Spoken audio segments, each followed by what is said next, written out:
혹시 오늘 퇴근길에 엄마나 아빠한테 전화 오면 나도 모르게 심장부터 덜컥 내려앉지 않으셨나요? 분명히 엄마 아빠 전화인데 액정에 뜬 이름명 봐도 벌써 기가 쪽 빨리는 기분. 오늘은 또 무슨 하소연을 1시간 동안 들어줘야 하나 벌써부터 귀에서 피가 날 것 같죠? 솔직히 말해봅시다. 우리 부모님 나를 자식이 아니라 무슨 성능 좋은 감정 쓰레기통 정도로 생각하시는 건 아닐까 싶은 순간들 있잖아요.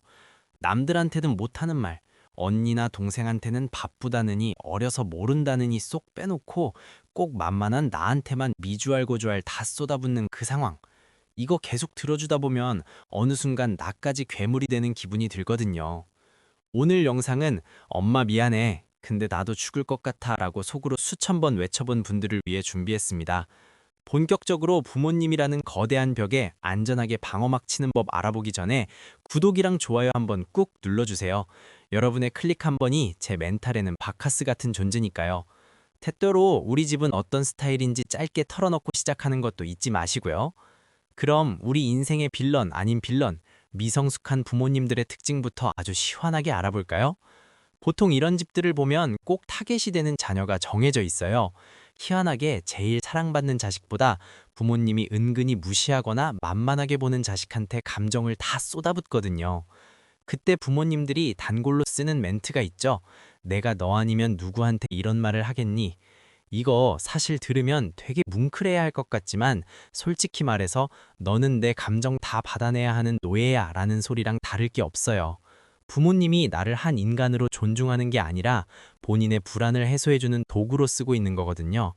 그런데 더 열받는 건 뭔지 아세요?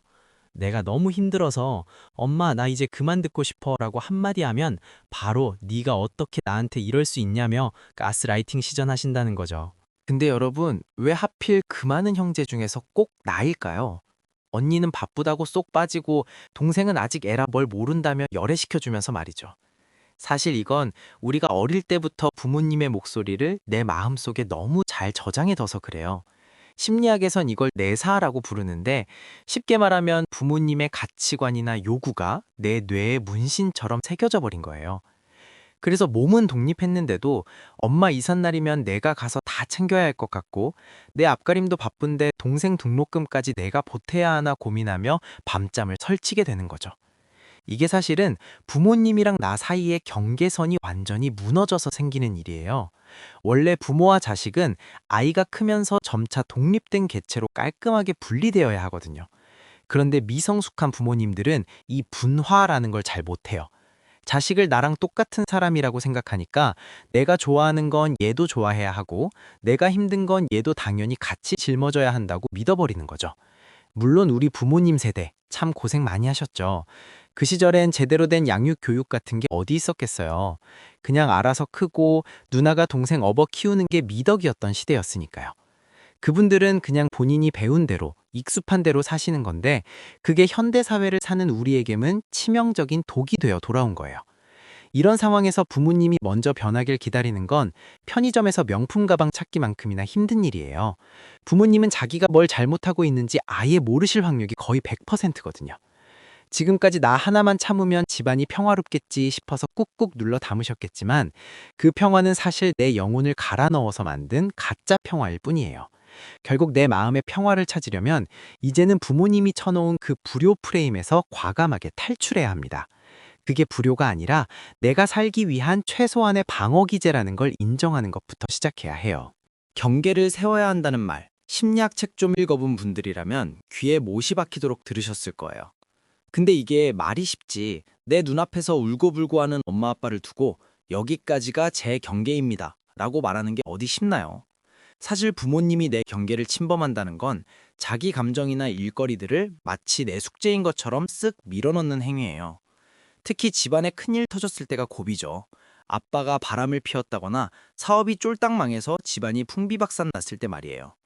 이때 엄마들이 단골로 하는 게 바로 자식을 붙잡고 하는 아빠 흉보기입니다. 니네 아빠 때문에 내 인생이 썩어 문드러졌다. 내가 너네 때문에 참고 산다. 이런 말들. 솔직히 듣는 자식 입장에서는 영혼이 탈탈 털리는 기분이거든요. 그런데 여기서 냉정하게 선을 그어야 합니다. 부부 사이의 문제는 어디까지나 부부의 문제고 부모와 자식의 관계는 별개거든요.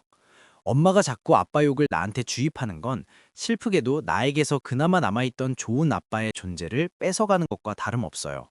엄마의 남편 고비는 엄마가 친구를 만나든 상담사를 찾아가든 스스로 해결해야 할 몫이지 자식이 대신 짊어질 짐이 아니란 소리입니다. 우리가 어릴 때는 부모님이 무서워서 혹은 도망갈 곳이 없어서 그 독한 말들을 다 받아냈을 거예요. 하지만 이제 우리는 어엿한 성인이잖아요. 정말 견디기 힘들 정도로 감정을 쏟아붓는다면 그냥 엄마 나 지금 너무 힘들어 라고 명확하게 말하고 물리적으로 자리를 피해도 괜찮습니다. 하루쯤 숙소를 잡든 집 밖으로 나가든 일단 나부터 살고 봐야죠. 내가 그 말을 다 안 들어준다고 해서 나쁜 자식이 되는 것도 아니고 엄마가 당장 어떻게 되는 것도 아니니까요. 근데 진짜 문제는 선을 긋고 난 다음부터예요. 엄마, 나 이제 그만 들을래 하고 전화를 끊거나 방으로 쏙 들어가 버리면 그때부터 마음속에서 죄책감이라는 녀석이 스멀스멀 올라오거든요. 나 진짜 나쁜 년인가? 엄마가 저러다 진짜 병이라도 나면 어떡하지? 같은 온갖 불안한 생각이 꼬리에 꼬리를 물죠. 하지만 여러분, 여기서 꼭 기억해야 할 게 있어요. 부모님한테 서운하다고 소리를 지르거나 항변하는 거. 이거 사실 여러분이 정말 건강하다는 증거예요. 내 안에 나도 사랑받고 싶고 내 삶을 살고 싶다는 에너지가 살아있으니까 터져나오는 거거든요. 오히려 아무 말도 못하고 나는 원래 이런 사람인가 봐 하고 체념하는 게 훨씬 더 위험한 상태예요. 지금까지 여러분은 내가 조금만 참으면 우리 집이 평화로울 거라는 생각으로 버텨왔을 거예요. 근데 그 평화, 진짜 평화 맞나요? 나만 피눈물 흘리면서 유지되는 평화는 사실 가짜예요. 이제는 그 착한 아이 프레임을 깨고 나와야 합니다.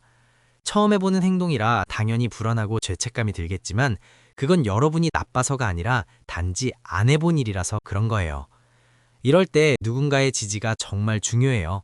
상담이라는 것도 결국은 부모님을 바꾸는 게 목적이 아니라 내가 세운 그 경계선이 무너지지 않게 옆에서 든든하게 버텨주는 참모 역할을 해주는 거거든요.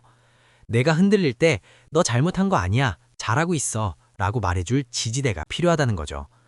결국 가족 문제의 핵심은 상대는 바뀌지 않는다는 걸 인정하는 거예요.